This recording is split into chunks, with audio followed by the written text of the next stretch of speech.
दिवाली यानी रोशनी का पर्व, उत्साह एवं उमंग का उत्सव। और सबसे बड़ी जो मान्यता है वो ये है कि इस दिन घर पर लक्ष्मी जी आती हैं। माँ लक्ष्मी जो धन और समृद्धि की देवी हैं। तो हमारे इस शो में हम जानेंगे कुछ ऐसी बातों के बारे में जिनसे माँ लक्ष्मी हमारे घर भी आएंगी। पर उससे पहले बात करते हैं दिवाली के त्योहार के बारे में। भारत के हर कोने में दिवाली का त्योहार बहुत ही धूमधाम से सेलिब्रेट किया जाता है। कई दिनों पहले ही दिवाली की रौनक बाजारों में दिखने लग जाती है। बाजार जगमगाने लगते हैं।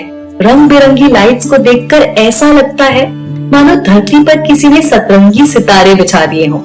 इस त्योहार की खुशी ही मन को एक पॉजिटिव एनर्जी से भर देती है। आपको आश्चर्य होगा, लेकिन इंडिया ही नहीं, मलेशिया और मॉरिशस में भी दिवाली फेस्टिवल को बहुत अच्छे से सेलिब्रेट किया जाता है। इसकी वजह यहाँ बड़ी संख्या में इंडियंस रहते हैं।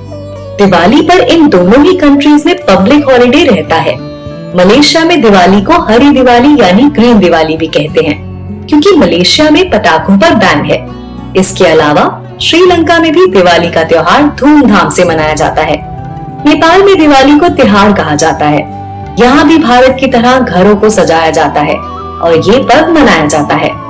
इंडोनेशिया और सिंगापुर में तो दिवाली फेस्टिवल बिल्कुल इंडिया की तरह ही सेलिब्रेट होता है। वहाँ भी इस दिन घरों के बाहर रंगोली मनाई जाती है। मिठाई और पटाखों के साथ इस त्योहार का मजा लिया जाता है। दक्षिण भारत और उत्तर भारत में इस फेस्टिवल को अलग अलग ढंग से सेलिब्रेट किया जाता है। दक्षिण भारत में दिवाली से एक दिन पहले यानी नरक चतुर्दशी के दिन का विशेष महत्व होता है। वहीं उत्तर भारत में 5 दिन तक इसे सेलिब्रेट किया जाता है। पहला दिन धनतेरस, दूसरा दिन नरक चतुर्दशी, तीसरा दिवाली, चौथा दिन गोवर्धन पूजा और 5वां दिन भाई दूज के रूप में मनाया जाता है। हेलो दोस्तों, मैं हूँ आरजे चेतना और आप सुन रहे हैं कुकू एफएम पर special show how to attract wealth this Diwali, the astrological way. Deepotsav यानी दीपावली क्यों मनाई जाती है? इसके पीछे अलग अलग कहानियाँ और अलग अलग ट्रेडिशंस हैं। कार्तिक मास की अमावस्या के दिन पूरे देश में दिवाली सेलिब्रेट की जाती है। ऐसी मान्यता है कि इसी दिन माता लक्ष्मी क्षीर सागर से प्रकट हुई थी, इसीलिए इस दिन उनकी पूजा की जाती है। इस दिन लोग अपने घरों को सजाते हैं और माँ लक्ष्मी का स्वागत कर उनकी आराधना करते हैं। ये भी माना जाता है कि दिवाली की रात माता लक्ष्मी और भगवान विष्णु का विवाह हुआ था। रामायण से जुड़ी पौराणिक कथाओं के अनुसार त्रेता युग में कार्तिक मास की अमावस्या के दिन माता सीता और लक्ष्मण के साथ भगवान श्री राम 14 वर्ष का वनवास काटकर अयोध्या नगरी लौटे थे।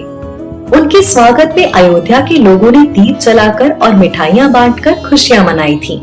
इसके बाद से हर साल इस दिन दीप जलाकर ये उत्सव मनाया जाता है।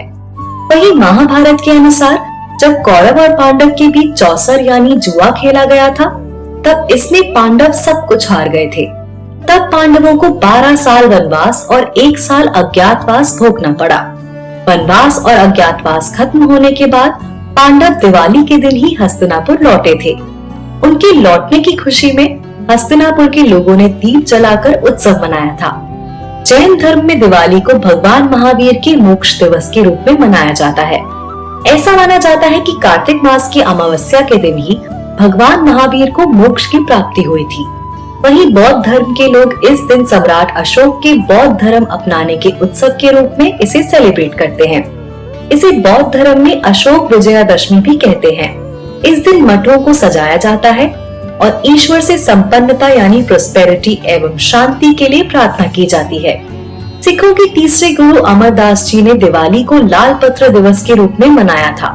1577 में इसी दिन अमृतसर के हरि मंदिर साहिब गुरुद्वारा यानी गोल्डन टेम्पल की नींव रखी गई थी।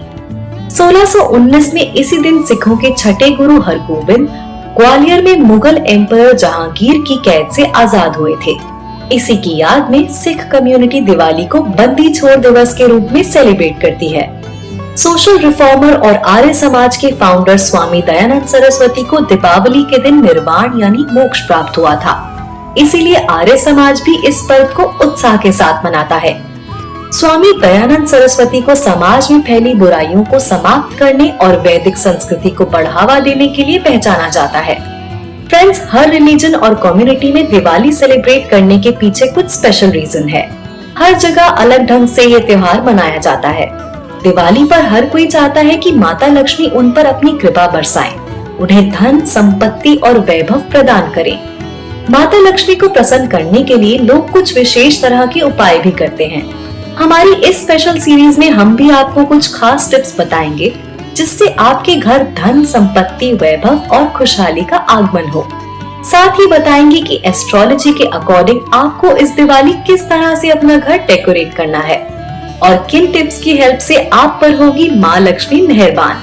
हमारे नेक्स्ट एपिसोड में हम बात करेंगे किन बातों का विशेष ध्यान रखकर इस दिवाली आप माँ लक्ष्मी को प्रसन्न कर सकते हैं।